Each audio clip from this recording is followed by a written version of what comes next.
আসসালামু আলাইকুম। আব্দুর রহমান, কেমন আছো ভাই আমার? ওয়ালাইকুম আসসালাম। আলহামদুলিল্লাহ ভাই, আমি ভালো আছি। আপনি কেমন আছেন?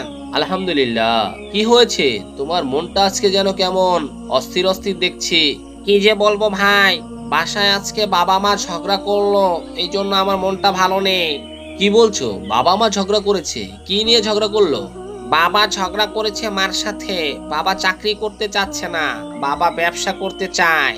কিন্তু মার কথা হচ্ছে ব্যবসায় লস হবে, ব্যবসা করা যাবে না, চাকরি করতে হবে। এই কথা নিয়ে দুইজন প্রচন্ড ঝগড়া করছে।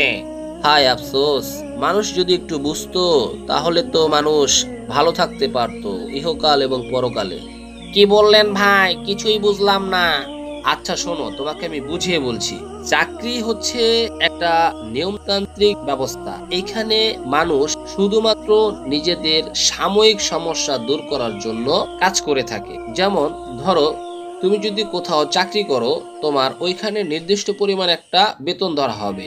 বেতনের পরিমাণ হতে পারে 10,000 অথবা 15,000 অথবা 20,000।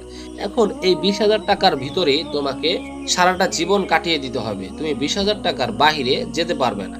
আর ব্যবসা ও চাকরি এই দুইটার বিষয়ে সুন্দরতম একটা ব্যাখ্যা রয়েছে। ব্যাখ্যা হচ্ছে, চাকরি করলে 20,000 টাকার বেশি তুমি পাবে না, কিন্তু ব্যবসা করলে প্রথমার্ধে তুমি একটু ক্ষতিগ্রস্ত হলেও পরেরার্ধে কিন্তু তুমি লাভবান হবে। আর প্রথমার্ধে ক্ষতিগ্রস্ত হতেও পারো, নাও হতে পারো, এইটা বলা যায় না। তবে ধরে নেওয়া হয় যে ক্ষতিগ্রস্ত হতে পারো, কারণ তুমি ইতিপূর্বে কখনোই এই ব্যবসা করনি। তবে এই ব্যবসার ব্যাপারে আমাদের নবী হযরত মুহাম্মদ সাল্লাল্লাহু আলাইহি সাল্লাম একটা কথা বলেছেন, সৎ ব্যবসায়ীগণ নবীগণদের সাথে থাকবেন। কোথায় থাকবেন? হাসরের ময়দানে সৎ ব্যবসায়ীগণ নবীগণদের সাথে থাকবেন। অর্থাৎ আমাদের নবী ব্যবসাকে কিন্তু খুবই মূল্যায়ন করেছেন।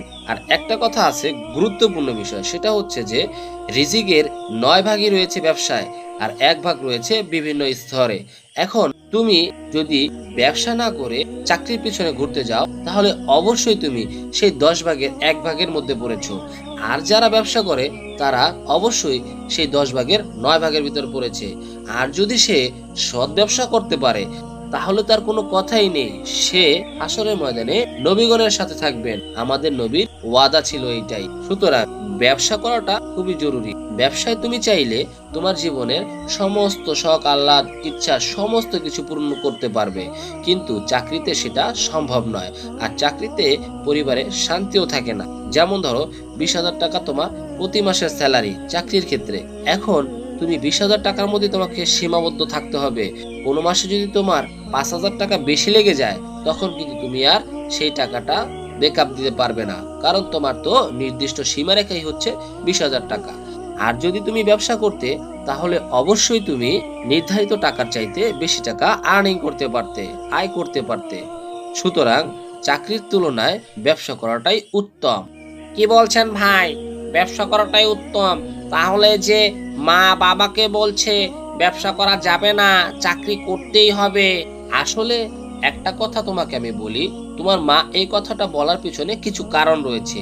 একটা কারণ হচ্ছে, মেয়ে মানুষের বুদ্ধি এমনিতেই একটু কম, যার জন্য তারা যেটা বলে সেটা না ভেবে না বুঝেই বলে।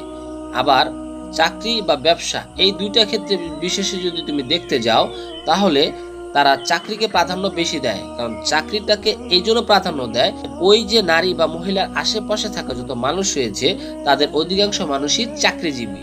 আর কেউ যদি জিজ্ঞাসা করে আপনার হাজবেন্ড কি করে, তাহলে সে উত্তর দিতে পারে আমার হাজবেন্ড চাকরি করে।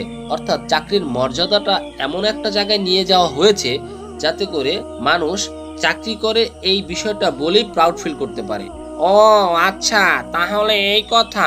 আমি আজকেই বাসায় গিয়ে মাকে বলবো। আপনি বাবাকে বিরক্ত করবেন না, বাবা ব্যবসা করতে চায়, বাবাকে ব্যবসা করতে দিন। বাবা ব্যবসা করলে দেখবেন ঘরে সচ্ছলতা ফিরে আসবে। আব্দুর রহমান, তুমি তোমার মাকে বলতে পারো, তবে সেটা নম্র এবং ভদ্রভাবে। কখনো উচ্চ স্বরে বলবে না, কারণ তোমার মা যেটা করুক, ভুল করুক সঠিক করুক, যেটাই করুক, সে তোমার মা। তার সাথে উচ্চ গলায় কথা বলার অধিকার আল্লাহ সুবহানাহু ওয়া তাআলা তোমাকে দেননি। ঠিক আছে ভাই, আমি উচ্চস্বরে বলবো না, আমি শুধু মাকে বোঝানোর চেষ্টা করব। আর বাকিটা মার মনের উপর ডিপেন্ড করবে। Allah